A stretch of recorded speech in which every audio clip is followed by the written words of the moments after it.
ವೀಕ್ಷಕರೇ, ರಾಜಕಾರಣ ಅಂತ ಸುಮ್ಮನೆ ಹೇಳಿಲ್ಲ. ಈಗ ನೋಡಿ, ಜಮೀರ್ ಅಹಮದ್ ಪರಿಸ್ಥಿತಿ ನೋಡಿ. ಡಿಸನ್ ಸ್ಥಾನದ ಮೇಲೆ ಕಣ್ಣಿಟ್ಟಿದ್ರು. ಆದರೆ ಮಿನಿಸ್ಟರು ಆಗ್ತಾರೋ ಇಲ್ವೋ, ಆ ವೈರಲ್ ಆಡಿಯೋ ಅನ್ನುವಂತಹ ವರ್ತುಲದಲ್ಲಿ ಸಿಕ್ಕಾಕೊಂಡ್ಬಿಟ್ಟಿದ್ದಾರೆ. ಉಪಮುಖ್ಯಮಂತ್ರಿ ಇರಲಿ, ಮಂತ್ರಿಯೂ ಕಷ್ಟ ಅನ್ನುವಂತಹ ಪರಿಸ್ಥಿತಿಯಲ್ಲಿ ಈಗ ಜಮೀರ್ ಅಹಮದ್ ಇದ್ದಾರೆ. ಈ ಮಧ್ಯೆ ಈ ಕಾಂಗ್ರೆಸ್ನಲ್ಲಿ ಷಡ್ಯಂತ್ರ ಅನ್ನುವಂಥದ್ದು, ಪಿತೂರಿ ರಾಜಕಾರಣ ಅನ್ನುವಂಥದ್ದು ಭಾಳ ಸದ್ದು ಮಾಡ್ತಾ ಇದೆ ಅನ್ನುವಂಥ ಪ್ರಶ್ನೆ. ರಾಜಕಾರಣದಲ್ಲಿ ಪಿತೂರಿ ಯಾವಾಗಲೂ ಕೂಡ ಆಗ್ತಾನೆ ಇರುತ್ತೆ, ಆದರೆ ಕಾಂಗ್ರೆಸ್ನ ದರ್ಬಾರ್ನಲ್ಲಿ ಇನ್ನೂ ಕೂಡ ನೆಕ್ಸ್ಟ್ ಲೆವೆಲ್ಗೆ ಹೋಯ್ತಾ ಅನ್ನುವಂಥ ಪ್ರಶ್ನೆ. ಸಚಿವರ ಮೇಲೇ ಪಿತೂರಿ ಮಾಡೋದು, ಶಾಸಕರ ವಿರುದ್ಧನೇ ಪಿತೂರಿ ಮಾಡೋದು. ಅವನೇನಾರು ಆಗ್ತಾನೆ, ಅವನೇನಾರು ಮುಂದೋಗ್ಬಿಡ್ತಾನೆ, ಅವ್ನಿಗೆ ಚೆನ್ನಾಗಿ ಆಗುತ್ತೆ ಅಂತಂದ್ಬಿಟ್ರೆ ಫಿಟ್ಟಿಂಗ್ ಇಟ್ಬಿಡೋದು, ಪಿತೂರಿ ಮಾಡಿಬಿಡೋದು. ನೋಡು, ಪಿತೂರಿ ಮಾಡಿ ಅವ್ನು ಎಲ್ಲಿ ಇಡಬೇಕು ಅಲ್ಲೇ ಇಟ್ಬಿಟ್ಟೆ ಅಂತ ಖುಷಿ ಪಡೋದು. ಈ ರೀತಿ ಪಿತೂರಿ ಮಾಡೋರು, ಷಡ್ಯಂತ್ರ ಮಾಡೋರು ಹೆಜ್ಜೆ ಹೆಜ್ಜೆಗೆ ಸಿಗ್ತಾರೆ ನಿಮಗೆ. ರಾಜಕಾರಣದಲ್ಲಿ ಸ್ವಲ್ಪ ಜಾಸ್ತಿನೇ. ಈಗ ಈ ಸರ್ಕಾರದಲ್ಲಿ ಯಾರ್ಯಾರ ವಿರುದ್ಧ ಪಿತೂರಿ ಮಾಡಿದ್ರು, ಅದು ಹೇಗೆ ಷಡ್ಯಂತ್ರ ಆಯಿತು, ಅದು ಹೇಗೆ ವಿವಾದ ಆಯಿತು, ಈ ಎಲ್ಲ ವಿಚಾರಗಳ ಬಗ್ಗೆ ಒಂದು ವರದಿ ಇದೆ, ನೋಡ್ಕೊಂಬನ್ನಿ.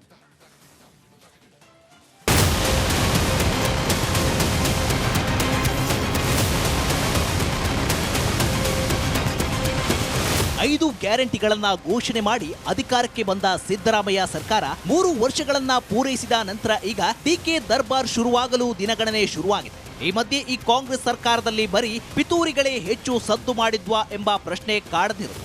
ಸಚಿವರ ಮೇಲೆ ಸಚಿವರೇ ಪಿತೂರಿ ಷಡ್ಯಂತ್ರಗಳನ್ನ ಮಾಡ್ತಿದ್ದಾರೆ ಎಂಬ ಗಂಭೀರ ಆರೋಪಗಳು ಕೇಳಿಬಂದವು. ಇದರಿಂದ ಕೈಪಾಳ್ಯದಲ್ಲಿ ಒಂದು ಹಂತದಲ್ಲಿ ರಾಜಕೀಯ ವಿಪ್ಲವಗಳು ಆಗಿದ್ದು ಸುಳ್ಳಲ್ಲ. ಕಾಂಗ್ರೆಸ್ನೊಳಗೆ ಕೊಳ್ಳಿ ಇಡ್ತಾ ಕಾನ್ಸ್ಪಿರಸಿ ಪಾಲಿಟಿಕ್ಸ್. ರಾಜಣ್ಣ, ಪರಮೇಶ್ವರ್ ಬಳಿಕ ಈಗ ಜಮೀರ್ ಸರದೀನಾ. ಕಾಂಗ್ರೆಸ್ ಸರ್ಕಾರದಲ್ಲಿ ಆಗ ಪಿತೂರಿ ಷಡ್ಯಂತ್ರಗಳ ಚರ್ಚೆಗಳು ನಡೆಯುತ್ತಲೇ ಇರುತ್ತವೆ. ಅದರಲ್ಲೂ ಹೆಚ್ಚು ಸದ್ದು ಮಾಡಿದ್ದು ಮಾಜಿ ಸಚಿವ ರಾಜಣ್ಣ ವಿರುದ್ಧ ನಡೆದಿದ್ದು ಎನ್ನಲಾದ ಹನಿ ಟ್ರ್ಯಾಪ್ ಪಿತೂರಿ ಬಗ್ಗೆ. ಈ ಬಗ್ಗೆ ರಾಜಣ್ಣ ಸದನದಲ್ಲೇ ಒಬ್ಬ ಮಹಾನಾಯಕ ನಮ್ಮ ವಿರುದ್ಧ ಪಿತೂರಿ ಷಡ್ಯಂತ್ರ ಮಾಡಿರೋದು ಅಂತ ಗಂಭೀರ ಆರೋಪವನ್ನೇ ಮಾಡಿತು. ಗೃಹ ಮಂತ್ರಿಗಳಿಗೆ ಒತ್ತಾಯ ಮಾಡತಕ್ಕಂಥದ್ದು, ನಾನು ಲಿಖಿತ ಕಂಪ್ಲೇಂಟ್ ಅನ್ನು ಕೊಡ್ತೇನೆ, ಅದ್ರ ಮೇಲೆ ಅವರು ಸೂಕ್ತವಾಗಿ ತನಿಖೆ ಮಾಡಿಸಿ ಯಾರೆಲ್ಲ ಇದ್ದಾರೆ, ಅವ್ರು ಯಾರೇ ಇರಲಿ, ಅದು ಎಲ್ಲವನ್ನೂ ಕೂಡ ಸಾರ್ವಜನಿಕರಿಗೆ ಬಹಿರಂಗ ಆಗಬೇಕು. ಸುಮ್ಮನೆ ಪಾಪ ಈ ರೇವಣ್ಣವರು ಅವ್ರದ್ದು, ಅವರ ಇನ್ನೊಂದು ಕುಟುಂಬದ್ದು ಇವೆಲ್ಲ ಬರ್ತವೆ. ಈಗ ನನ್ನ ಮೇಲೂ ಕೂಡ ಅಟೆಂಪ್ಟ್ ಮಾಡಿದ್ದಾರೆ ಅಂತಕ್ಕಂಥದ್ದಕ್ಕೆ ಪುರಾವೆಗಳನ್ನು ಇಟ್ಕೊಂಡಿದ್ದೀನಿ ನಾನು. ಅದ್ರ ಬಗ್ಗೆ ದೂರನ್ನು ಕೊಡ್ತೇನೆ. ಅದಕ್ಕೆ ಗೃಹ ಮಂತ್ರಿಗಳು ಒಂದು ವಿಶೇಷವಾದ ತನಿಖೆಯನ್ನ ಮಾಡಿಸಿ ಯಾರೆಲ್ಲ ಇದ್ದಾರೆ ಅವನ್ನೆಲ್ಲ ಕೂಡ ಬಹಿರಂಗ ಮಾಡಬೇಕು ಅಂತಕ್ಕಂಥದ್ದು ನನ್ನ ಒತ್ತಾಯ. ತನ್ನ ತಂದೆ ವಿರುದ್ಧ ಹನಿ ಟ್ರ್ಯಾಪ್ ಪಿತೂರಿ ನಡೆದಿದೆ ಎಂದು ಎಂಎಲ್ಸಿ ರಾಜೇಂದ್ರ ಸ್ಫೋಟಕ ಹೇಳಿಕೆ ನೀಡಿತು. ಮಹಾನಾಯಕರೇ ಇದರ ಸೂತ್ರಧಾರ. ಆಗಿನ ಸಿಎಂ ಸಿದ್ದರಾಮಯ್ಯ ಮತ್ತು ಆಗಿನ ಗೃಹ ಸಚಿವ ಪರಮೇಶ್ವರ್ ಅವರ ಜೊತೆಗೆ ಈ ಬಗ್ಗೆ ಚರ್ಚೆ ಮಾಡಲಾಗಿತ್ತು. ಈ ಪಿತೂರಿ ಬಗ್ಗೆ ಸದನದಲ್ಲಿ ನೀವು ಮಾತಾಡಿ ಅಂತ ಸಿದ್ದರಾಮಯ್ಯ ಸಾಹೇಬ್ರು ಪರಮೇಶ್ವರ್ ಅವರು ಮಾತಾಡಿ ಅಂತ ಹೇಳಿದ ಮೇಲೆಯೇ ನಮ್ಮ ತಂದೆ ರಾಜಣ್ಣ ಈ ವಿಷಯವನ್ನ ಸದನದಲ್ಲಿ ಹೇಳಿದ್ದು ಅಂತ ರಿಪಬ್ಲಿಕ್ ಕನ್ನಡದ ಎಕ್ಸ್ಕ್ಲೂಸಿವ್ ಸಂದರ್ಶನದಲ್ಲಿ ಈ ಸ್ಫೋಟಕ ಹೇಳಿಕೆ ನೀಡಿದ್ದು ದೇಶದಲ್ಲೇ ಚರ್ಚೆಗೆ ಕಾರಣವಾಗಿತ್ತು. ಅಲ್ಲದೆ ರಾಜ್ಯ ರಾಜಕಾರಣದಲ್ಲಿ ಭಾರಿ ಅಲ್ಲೋಲ ಕಲ್ಲೋಲಕ್ಕೆ ಕಾರಣವಾಗಿತ್ತು. ಬರೀ ರಾಜಣ್ಣವ್ರ ಮೇಲೆ ಅಂತಲ್ಲ, ಯಾರ ಮೇಲಾದ್ರೂ ಒಬ್ಬ ಇಡೀ ರಾಷ್ಟ್ರದಲ್ಲಿ ಒಬ್ಬ ವ್ಯಕ್ತಿ ಮೇಲೆ, ಪ್ರಜೆ ಮೇಲೆ ಇಂಥ ಆಗೋವಂಥದ್ದನ್ನ ನಿಲ್ಬೇಕಿದು. ಬರೀ ರಾಜಕಾರಣಿಗಳು ಅಂತಲ್ಲ, ಒಬ್ಬ ಕಾಮನ್ ಪೀಪಲ್ ಮೇಲೂ ಆಗೋವಂಥದ್ದು ಇದು ನಿಲ್ಬೇಕಿದು. ಸೊ ಅದರಿಂದ ನಾನು ಹೇಳೋವಂಥದ್ದು, ಇದು ನಿಲ್ಲೋದ್ರ ಜೊತೆಯಾಗಿ ಇದು ಯಾರೆಲ್ಲ ಇದ್ದಾರೆ, ಸೊ ಅವ್ರಿಗೆ ಇದು ಒಂದು ಅಂತ್ಯ ಕಾಣಬೇಕಿದೆ. ರಾಜಣ್ಣ ಮಾತ್ರವಲ್ಲ, ಗೃಹ ಸಚಿವರಾಗಿದ್ದ ಪರಮೇಶ್ವರ್ ವಿರುದ್ಧವೂ ಕೂಡ ಪಿತೂರಿ ನಡೆದಿದೆ ಅಂತ ಸದ್ದಾಯಿತು. ಗೋಲ್ಡ್ ಸ್ಮಗ್ಲಿಂಗ್ ಕೇಸ್ನಲ್ಲಿ ತಳಕಾಡಿಕೊಂಡಿದ್ದ ರಣ್ಯಾರಾವ್ಗೆ ಪರಮೇಶ್ವರ್ ಜೊತೆ ಒಡನಾಟ ಎಂದು ಆರೋಪಿಸಿ ಅವರ ವಿರುದ್ಧ ಷಡ್ಯಂತ್ರ ನಡೆಯುತ್ತಿದೆ ಎಂದು ಕೆಲವು ಫೋಟೋಗಳು ವೈರಲ್ ಆಗಿ ಭಾರಿ ಚರ್ಚೆಯಾಯಿತು.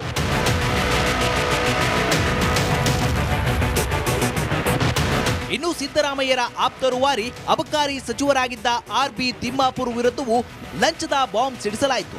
ಆಡಿಯೋ ಬಾಂಬ್ ಸಿಕ್ಕಾಪಟ್ಟೆ ಚರ್ಚೆಗೆ ಗ್ರಾಸವಾಯಿತು. ಸ್ವತಃ ತಿಮ್ಮಾಪುರ್ ಹೇಳಿದ್ದೇನೆಂದ್ರೆ, ಇವುಗಳನ್ನೆಲ್ಲ ನನ್ನ ರಾಜಕೀಯವಾಗಿ ಹತ್ತಿಕ್ಕಲು ಕೆಲವರು ನಡೆಸುತ್ತಿರುವ ಪಿತೂರಿ ಷಡ್ಯಂತ್ರ ಅಂತ ಹೇಳಿದ್ದಲ್ಲದೆ ನಮ್ಮ ಇಲಾಖೆಯಲ್ಲಿ ಎಲ್ಲ ಲೆಕ್ಕ ಪಕ್ಕಾ ಇದೆ, ಯಾವ ಲಂಚವೂ ಇಲ್ಲ, ಏನೂ ಇಲ್ಲ ಎಂಬ ಸ್ಪಷ್ಟನೆ ನೀಡಿದ್ದರು.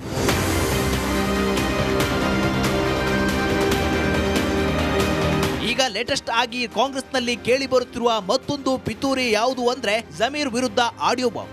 ಜಮೀರ್ ಡಿಕೆ ಸಂಪುಟದಲ್ಲಿ ಸಚಿವರಾಗಲು ಸರ್ಕಸ್ ನಡೆಸುತ್ತಿರುವ ಈ ಟೈಮ್ನಲ್ಲೇ ಆಡಿಯೋ ಆಚೆ ಬಂದಿರೋದು ಜಮೀರ್ ಅವರನ್ನ ರಾಜಕೀಯವಾಗಿ ಹತ್ತಿಕ್ಕಲು ಈ ರೀತಿ ಷಡ್ಯಂತ್ರ ನಡೆದಿದೆಯಾ ಎಂಬ ಗುಮಾನಿ ಕೇಳುವಂತೆ ಮಾಡಿದೆ. ನೀನು ಇವತ್ತು ಬಂದಿದ್ದಕ್ಕೆ ಇವತ್ತು ಈ ಮಟ್ಟಿಗೆ ಸ್ವಲ್ಪ ರೀಚ್ ಆಗಿದ್ದೀವಿ.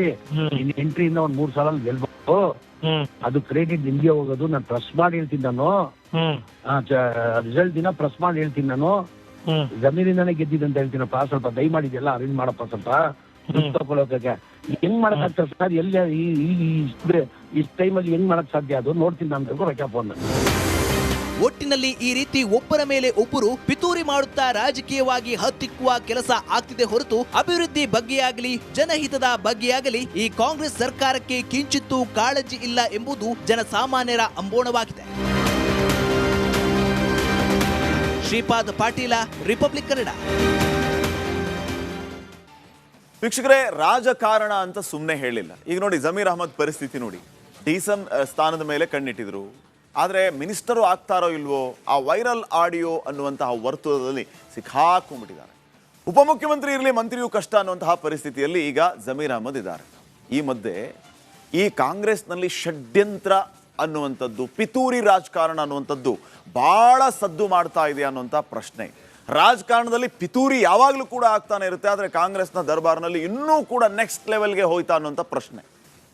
ಸಚಿವರ ಮೇಲೇ ಪಿತೂರಿ ಮಾಡೋದು, ಶಾಸಕರ ವಿರುದ್ಧನೇ ಪಿತೂರಿ ಮಾಡೋದು. ಅವನೇನಾರು ಆಗ್ತಾನೆ, ಅವನೇನಾರು ಮುಂದೋಗ್ಬಿಡ್ತಾನೆ, ಅವ್ನಿಗೆ ಚೆನ್ನಾಗಿ ಆಗುತ್ತೆ ಅಂತಂದ್ಬಿಟ್ರೆ ಪಿಟಿಂಗ್ ಇಟ್ಬಿಡೋದು, ಪಿತೂರಿ ಮಾಡಿಬಿಡೋದು. ನೋಡು, ಪಿತೂರಿ ಮಾಡಿ ಅವ್ನು ಎಲ್ಲಿ ಇಡಬೇಕು ಅಲ್ಲೇ ಇಟ್ಬಿಟ್ಟೆ ಅಂತ ಖುಷಿ ಪಡೋದು. ಈ ರೀತಿ ಪಿತೂರಿ ಮಾಡೋರು, ಷಡ್ಯಂತ್ರ ಮಾಡೋರು ಹೆಜ್ಜೆಗೆ ಸಿಗ್ತಾರೆ ನಿಮಗೆ. ರಾಜಕಾರಣದಲ್ಲಿ ಸ್ವಲ್ಪ ಜಾಸ್ತಿನೇ. ಈಗ ಈ ಸರ್ಕಾರದಲ್ಲಿ ಯಾರ್ಯಾರ ವಿರುದ್ಧ ಪಿತೂರಿ ಮಾಡಿದ್ರು, ಅದು ಹೇಗೆ ಷಡ್ಯಂತ್ರ ಆಯಿತು, ಅದು ಹೇಗೆ ವಿವಾದ ಆಯಿತು, ಈ ಎಲ್ಲ ವಿಚಾರಗಳ ಬಗ್ಗೆ ಒಂದು ವರದಿ ಇದೆ, ನೋಡ್ಕೊಂಬನ್ನಿ.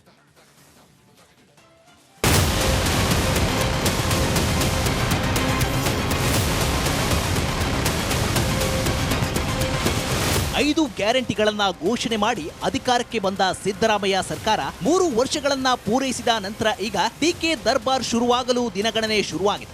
ಈ ಮಧ್ಯೆ ಈ ಕಾಂಗ್ರೆಸ್ ಸರ್ಕಾರದಲ್ಲಿ ಬರೀ ಪಿತೂರಿಗಳೇ ಹೆಚ್ಚು ಸದ್ದು ಮಾಡಿದ್ವಾ ಎಂಬ ಪ್ರಶ್ನೆ ಕಾಡದಿರುವುದು. ಸಚಿವರ ಮೇಲೆ ಸಚಿವರೇ ಪಿತೂರಿ ಷಡ್ಯಂತ್ರಗಳನ್ನ ಮಾಡ್ತಿದ್ದಾರೆ ಎಂಬ ಗಂಭೀರ ಆರೋಪಗಳು ಕೇಳಿಬಂದವು. ಇದರಿಂದ ಕೈಪಾಳ್ಯದಲ್ಲಿ ಒಂದು ಹಂತದಲ್ಲಿ ರಾಜಕೀಯ ವಿಪ್ಲವಗಳು ಆಗಿದ್ದು ಸುಳ್ಳಲ್ಲ. ಕಾಂಗ್ರೆಸ್ನೊಳಗೆ ಕೊಳ್ಳಿ ಇಡ್ತಾ ಕಾನ್ಸ್ಪಿರಸಿ ಪಾಲಿಟಿಕ್ಸ್. ರಾಜಣ್ಣ, ಪರಮೇಶ್ವರ್ ಬಳಿಕ ಈಗ ಜಮೀರ್ ಸರದೀನ.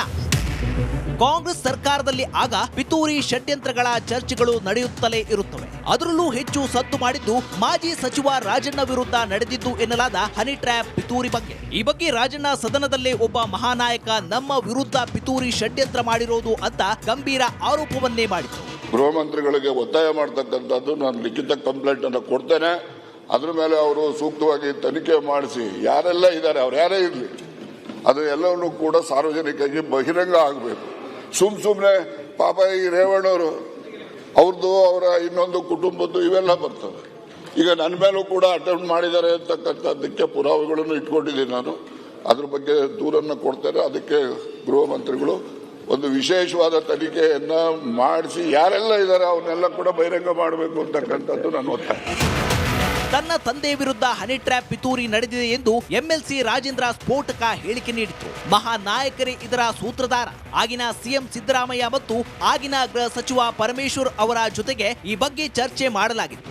ಈ ಪಿತೂರಿ ಬಗ್ಗೆ ಸದನದಲ್ಲಿ ನೀವು ಮಾತಾಡಿ ಅಂತ ಸಿದ್ದರಾಮಯ್ಯ ಸಾಹೇಬ್ರು ಪರಮೇಶ್ವರ್ ಅವರು ಮಾತಾಡಿ ಅಂತ ಹೇಳಿದ ಮೇಲೆಯೇ ನಮ್ಮ ತಂದೆ ರಾಜಣ್ಣ ಈ ವಿಷಯವನ್ನ ಸದನದಲ್ಲಿ ಹೇಳಿದ್ದು ಅಂತ ರಿಪಬ್ಲಿಕ್ ಕನ್ನಡದ ಎಕ್ಸ್ಕ್ಲೂಸಿವ್ ಸಂದರ್ಶನದಲ್ಲಿ ಈ ಸ್ಫೋಟಕ ಹೇಳಿಕೆ ನೀಡಿದ್ದು ದೇಶದಲ್ಲೇ ಚರ್ಚೆಗೆ ಕಾರಣವಾಗಿತ್ತು. ಅಲ್ಲದೆ ರಾಜ್ಯ ರಾಜಕಾರಣದಲ್ಲಿ ಭಾರಿ ಅಲ್ಲೋಲ ಕಲ್ಲೋಲಕ್ಕೆ ಕಾರಣವಾಗಿತ್ತು.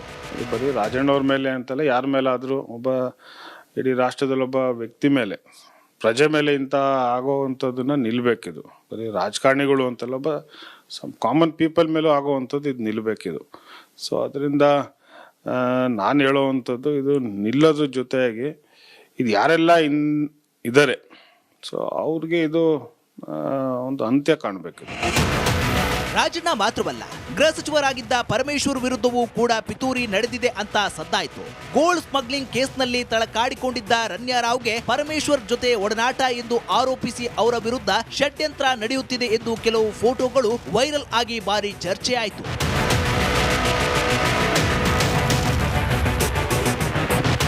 ಇನ್ನು ಸಿದ್ದರಾಮಯ್ಯರ ಆಪ್ತರುವಾರಿ ಅಬಕಾರಿ ಸಚಿವರಾಗಿದ್ದ RB ತಿಮ್ಮಾಪುರ್ ವಿರುದ್ಧವೂ ಲಂಚದ ಬಾಂಬ್ ಸಿಡಿಸಲಾಯಿತು. ಆಡಿಯೋ ಬಾಂಬ್ ಸಿಕ್ಕಾಪಟ್ಟೆ ಚರ್ಚೆಗೆ ಗ್ರಾಸವಾಯಿತು. ಸ್ವತಃ ತಿಮ್ಮಾಪುರ್ ಹೇಳಿದ್ದೇನೆಂದ್ರೆ, ಇವುಗಳನ್ನೆಲ್ಲ ನನ್ನ ರಾಜಕೀಯವಾಗಿ ಹತ್ತಿಕ್ಕಲು ಕೆಲವರು ನಡೆಸುತ್ತಿರುವ ಪಿತೂರಿ ಷಡ್ಯಂತ್ರ ಅಂತ ಹೇಳಿದ್ದಲ್ಲದೆ ನಮ್ಮ ಇಲಾಖೆಯಲ್ಲಿ ಎಲ್ಲ ಲೆಕ್ಕ ಪಕ್ಕಾ ಇದೆ, ಯಾವ ಲಂಚವೂ ಇಲ್ಲ, ಏನೂ ಇಲ್ಲ ಎಂಬ ಸ್ಪಷ್ಟನೆ ನೀಡಿದ್ದರು.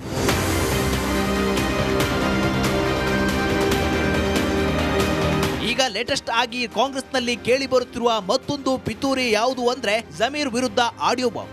ಜಮೀರ್ DK ಸಂಪುಟದಲ್ಲಿ ಸಚಿವರಾಗಲು ಸರ್ಕಸ್ ನಡೆಸುತ್ತಿರುವ ಈ ಟೈಮ್ನಲ್ಲಿ ಆಡಿಯೋ ಆಚೆ ಬಂದಿರೋದು ಜಮೀರ್ ಅವರನ್ನ ರಾಜಕೀಯವಾಗಿ ಹತ್ತಿಕ್ಕಲು ಈ ರೀತಿ ಷಡ್ಯಂತ್ರ ನಡೆದಿದೆಯಾ ಎಂಬ ಗುಮಾನಿ ಕೇಳುವಂತೆ ಮಾಡಿದೆ. ನೀನು ಇವತ್ತು ಬಂದಿದ್ದಕ್ಕೆ ಇವತ್ತು ಈ ಮಟ್ಟಿಗೆ ಸ್ವಲ್ಪ ರೀಚ್ ಆಗಿದ್ದೀವಿ. ನಿನ್ನ ಎಂಟ್ರಿಯಿಂದ ಒಂದ್ 3 ಸಾಲ ಗೆಲ್ಬಹುದು, ಅದು ಕ್ರೆಡಿಟ್ ನಿಮ್ಗೆ ಹೋಗೋದು. ನಾನು ಪ್ರೆಸ್ ಮಾಡಿ ಹೇಳ್ತೀನಿ, ನಾನು ರಿಸಲ್ಟ್ ದಿನ ಪ್ರೆಸ್ ಮಾಡಿ ಹೇಳ್ತೀನಿ, ನಾನು ಜಮೀನಿಂದಾನೇ ಗೆದ್ದಿದ್ದಂತ ಹೇಳ್ತೀನಪ್ಪ. ಸ್ವಲ್ಪ ದಯಮಾಡಿದೆಲ್ಲ ಅರೇಂಜ್ ಮಾಡಪ್ಪ, ಸ್ವಲ್ಪ ತಗೊಳಕ್ಕೆ ಹೆಂಗ್ ಮಾಡಕ್ ಆಗ್ತದೆ ಸರ್? ಎಲ್ಲಿ ಈ ಟೈಮಲ್ಲಿ ಹೆಂಗ್ ಮಾಡಕ್ ಸಾಧ್ಯ? ಅದು ನೋಡ್ತೀನಿ ನಾನು ರೊಕ್ಕ ಫೋನ್. ಒಟ್ಟಿನಲ್ಲಿ ಈ ರೀತಿ ಒಬ್ಬರ ಮೇಲೆ ಒಬ್ಬರು ಪಿತೂರಿ ಮಾಡುತ್ತಾ ರಾಜಕೀಯವಾಗಿ ಹತ್ತಿಕ್ಕುವ ಕೆಲಸ ಆಗ್ತಿದೆ ಹೊರತು ಅಭಿವೃದ್ಧಿ ಬಗ್ಗೆಯಾಗಲಿ ಜನಹಿತದ ಬಗ್ಗೆಯಾಗಲಿ ಈ ಕಾಂಗ್ರೆಸ್ ಸರ್ಕಾರಕ್ಕೆ ಕಿಂಚಿತ್ತೂ ಕಾಳಜಿ ಇಲ್ಲ ಎಂಬುದು ಜನಸಾಮಾನ್ಯರ ಅಂಬೋಣವಾಗಿದೆ. ಶ್ರೀಪಾದ್ ಪಾಟೀಲ, ರಿಪಬ್ಲಿಕ್ ಕನ್ನಡ.